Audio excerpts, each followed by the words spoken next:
No nii, õpilased, lühidalt. Täna jäävad ära 3 viimast tundi.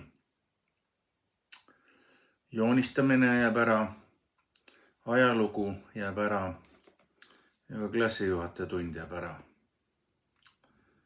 Miks siis? Joonistamiseks pidi tulema keegi, kellest me oleksime akti pidanud joonistama. Akt pidi tulema, aga tal varastati riided ära ja ta ei saa tulla. Teiseks oliks meil olnud ajalugu, Pauliga ajalugu,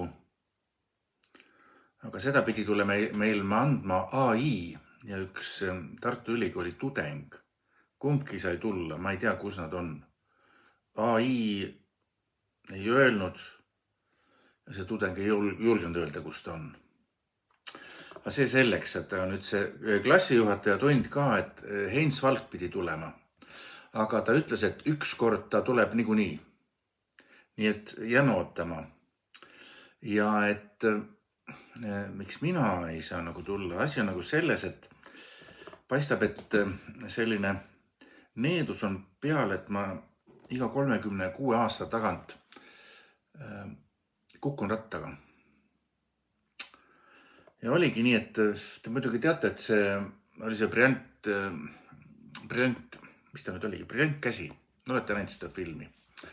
Seal oli nii, et upal prasnulsa gips. Mul oli lihtsalt upal eile 14.50. Ja see salli oli ilu pärast. Ja see rihmi oli ilu pärast. Need hoiavad mul kätt. Päris jama. Aga ei midagi. Aga täna on teil veel üks selline hea võimalus, et te saate ühe sellise raamatu, kus on juttu presidendist. See sobib tänasesse päeva ideaalselt presidendist. Te saate seda raamatut lugeda, saate kasutada seda täna märkmikuna, saate sinna kirjutada sisse endiste töökaaslaste aadressid, e-mailid, mis tahes. Saate sinna ka joonistada oma tätoveeringut, kui te ei taha neid puhtfüüsiliselt näidata. Samuti saate tulevikus ka kasutada seda, et kui te tahate midagi tätoveerida, siis kasutage neid tühje lehti seal. Et tehke visandeid sinna, et see sobib päris hästi selle jaoks. Ja lõppude lõpuks oli tellitud disko ka tänaseks. See ka jääb ära. Aga vähemalt selle loo me saame esitada siin kohe ja esineb siis meeskvartett koosseisus, nii nagu see on kirjutatud. Erik Lass, Uno Loop, Kalju Terasmaa, Arvet Haug. Ma ei tea, miks selles järjekorras neid nimesi on toodud, peaks olema tegelikult ikka plaadi peal tähestiku järgi. Et kõigepealt peaks olema siis Haug, Klass, Loop ja Terasmaa. No okei. Aga kuulame siis. Romantika.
Järgimist te korraldada nii, kaasvõitlejad.